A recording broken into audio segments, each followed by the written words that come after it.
dit Paris, un Congolais parle aux Congolais. Madame, Monsieur, peuple congolais civilisé, bonsoir. Chers compatriotes, les 3 meurtres politiques perpétrés au mois de février 1965 sont à l'origine des malheurs des Congolaises et des Congolais, et vous relèverez que c'est lorsque les 2 leaders les plus violents que la République ait connus, à savoir Sassou et Lissouba, se sont affrontés après l'échec de leur deal de 1992, que le pays a été cabossé, s'est embrasé, a été décimé totalement. Depuis, le vainqueur de la lutte tribale, de la guerre fratricide qui a coûté la vie à des millions de Congolais innocents, règne en véritable seigneur de guerre sur une population atone, très apeurée, traumatisée.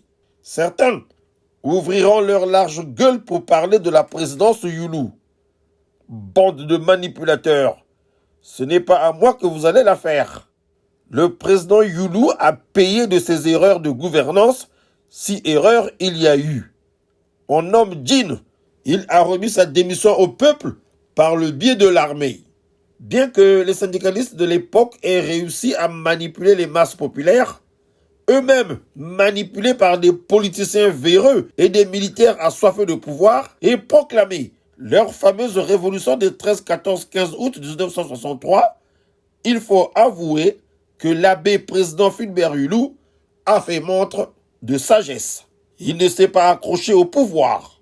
Pensez-vous sincèrement qu'il n'avait plus de soutien au sein de la population et de l'armée capable, à la suite d'un mot d'ordre du président Youlou, de mettre le pays à feu et à sang? Qu'on se le dise, Youlou s'en est allé, non pas à cause spécifiquement du tintamarre des syndicalistes politisés, ni de la gueulante envers son général d'époux de Madame Véronique de Gaulle, qui ne supportait point l'abbé, mais surtout parce que il s'est senti très mal dans sa peau, touché dans sa chair, lorsqu'il a appris que 3 fils du Congo avaient trouvé la mort lors des manifestations des 13, 14 et 15 août, abattus sans raison probante par des hommes en armes, des gendarmes, je crois.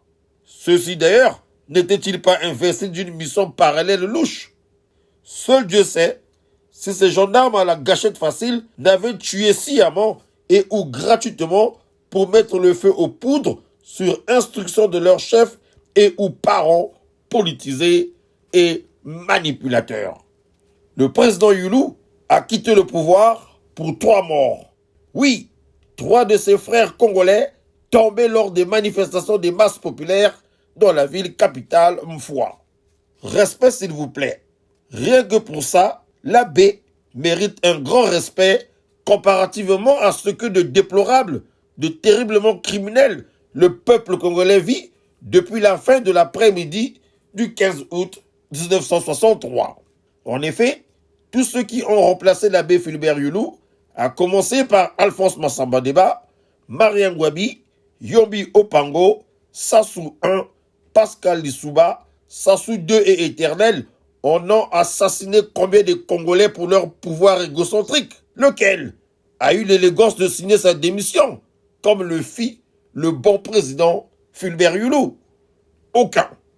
Il y en a même 2 qui, après avoir massacré 2 de leurs prédécesseurs, dont leurs frères et ou cousins directs, ont fait croire à la terre entière que l'assassinat de ce dernier, qu'ils baptisèrent après coup l'immortel, avait été l'œuvre des Bakongo. Bande de tribalistes. Menteurs, espèce de menteurs. Non seulement qu'ils ont fait passer de vie à trépas leurs frères, leurs compagnons d'armes, le camarade Marien Ngouabi, pour assouvir leur soif du pouvoir et instaurer l'hégémonie de leur régent, voilà qu'ils n'ont même pas le courage d'assumer leur forfait. Espèce d'assassins, hommes sans foi, non respectueux des lois célestes.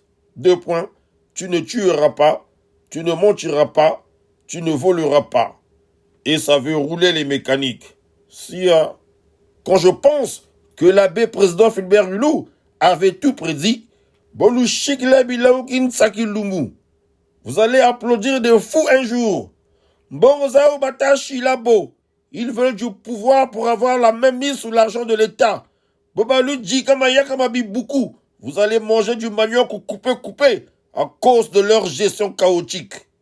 Nous y sommes. Bref, je plains particulièrement cette jeunesse qui applaudit à se rompre les doigts tous ces fossoyeurs pour un t-shirt, une formule de bière. Que des abrutis.